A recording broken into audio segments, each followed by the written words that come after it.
Hello everybody and welcome to Frugal Finance. Today we're going to talk about how you buy property below market value and how I got started, and I'm going to give you an example of the first property that I ever purchased. So without further ado, please subscribe, smash the like button and let's get stuck in.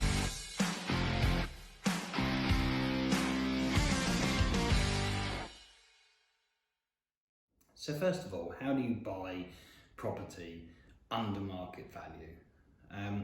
Well, the traditional methods of basically going on Rightmove and adjusting the little column on the side to say properties are listed in the last 24 hours and scanning the market is probably not a viable option for two reasons. One, at the moment we're in a property boom, which might be a bit of a bubble, but property prices are up, and you've got to remember it's a bit of a supply and demand issue going at the moment, which is obviously forcing those prices up, as well as things like stamp duty.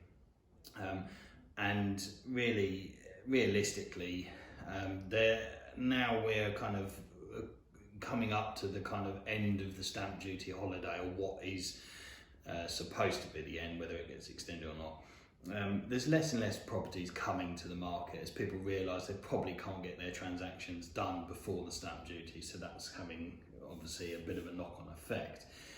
What if you're going to use Rightmove, what you really want to be looking at is the properties that have been on for ages. Why have they been on for ages?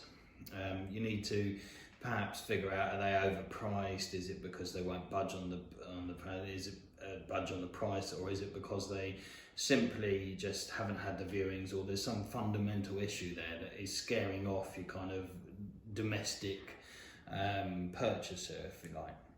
So that's a pretty good way if you're going to use Rightmove. Obviously, there are other avenues like Facebook, Gumtree, auction pages.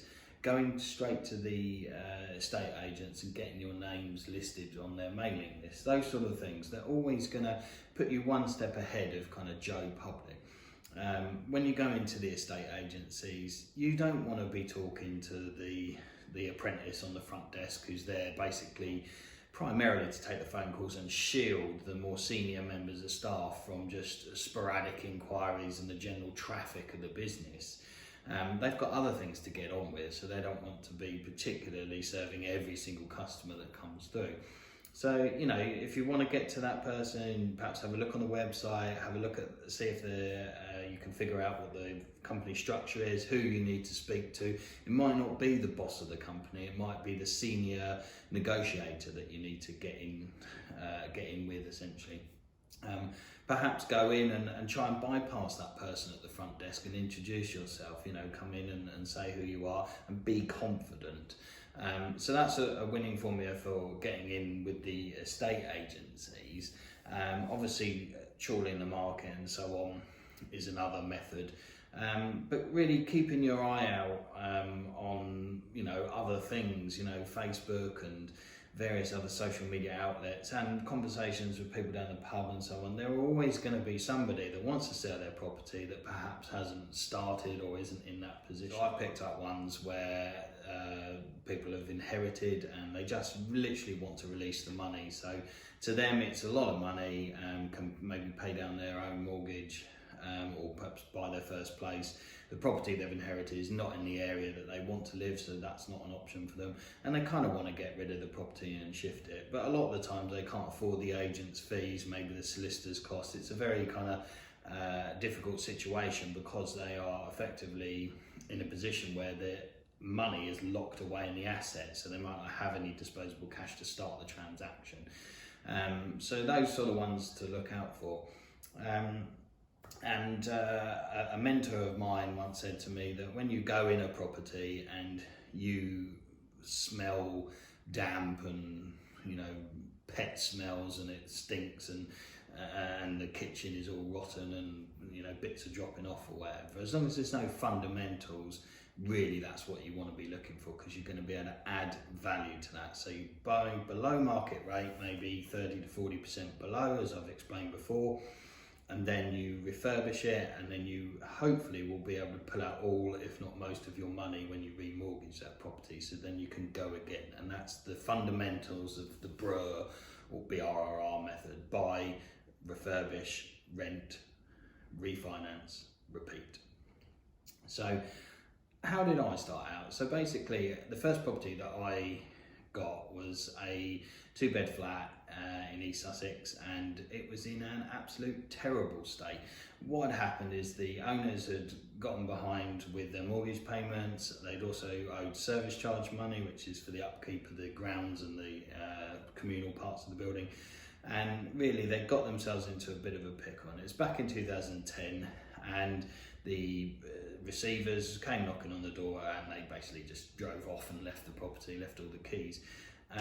They also left 2 dogs and 4 cats in the property, and at the time the RSPCA were not in a position to take those pets and rehome them, so those pets unfortunately roamed the house for about a week.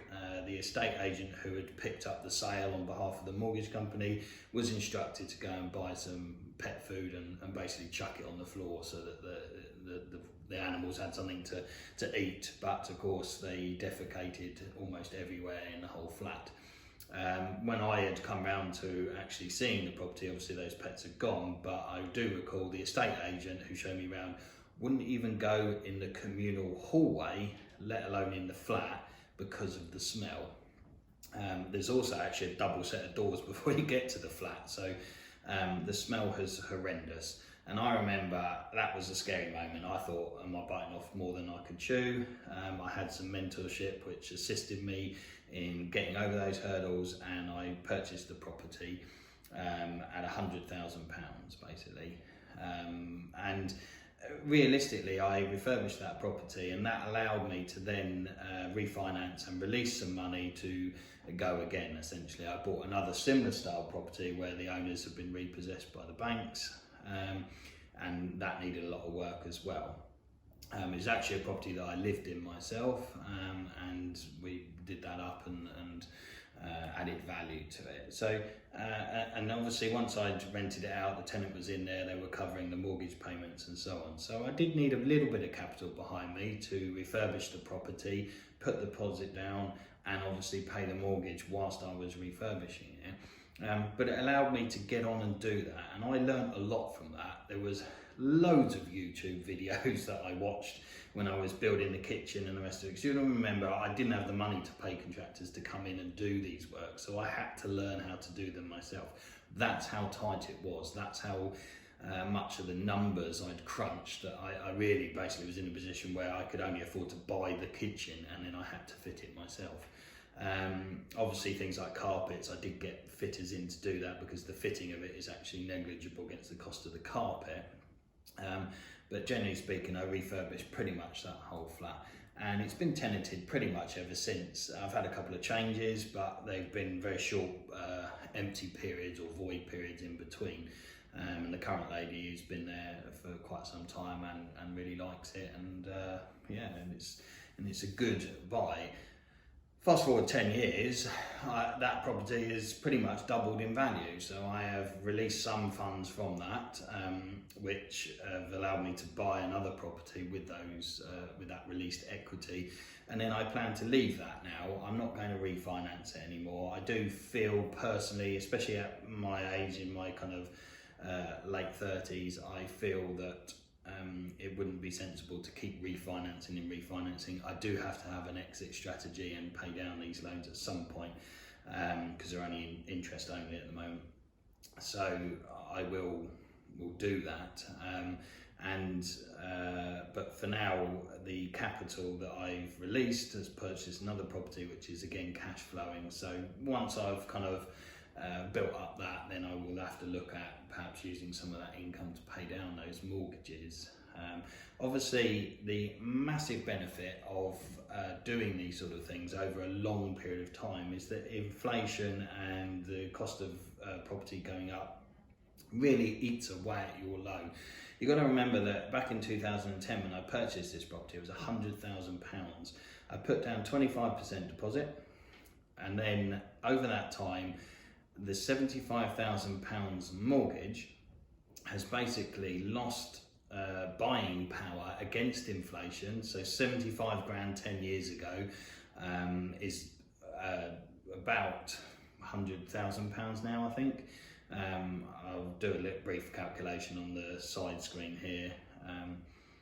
So the 75k has lost buying power essentially, as per this description on the side here. You can see, roughly speaking, 2% per year is actually eaten away at the debt in itself, because the 75 grand has become intrinsically worth less. And then on top of that, the percentage of ownership has increased massively, because the property is now worth £200,000. The original equity was 25%. We're now running at about 65%, because it's a £200,000 property with a 75 grand mortgage on it. And I've done nothing to do that other than collect the rent from the tenant every single month. And obviously that hasn't always gone swimmingly. We have had the odd issue, and there's been lots of repairs in between. So what I've learned over that journey is you can't guarantee on the cash flow, but what you can always look at is the fact that inflation is eroding at the debt, and the property is hopefully increasing over a long period of time. Now, none of that's guaranteed, like any investment, but that gives you an example of how I got into the first one, how to look for properties that are below market value and how to find them, and really add value, and then perhaps look at really using the brewer method to grow your portfolio and repeat again. So I hope that's really useful to everybody. Obviously, if you've got any comments at all, please comment below.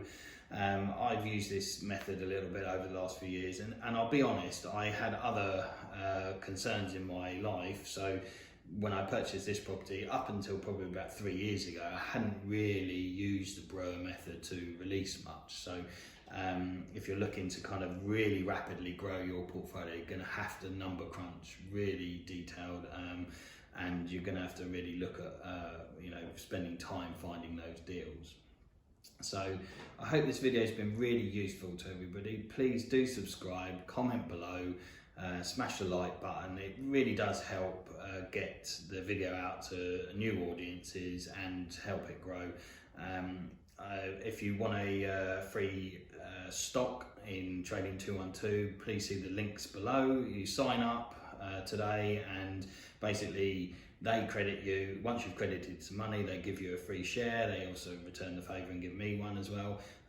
So basically you get around about 10 to 15 pounds worth of free shares. So if you want 10 to 15 quid worth of free money essentially, please do use the link below. There's various other links as well. Please check out some of the other videos to do with property, or if you're interested in stocks and shares, please check out that playlist as well.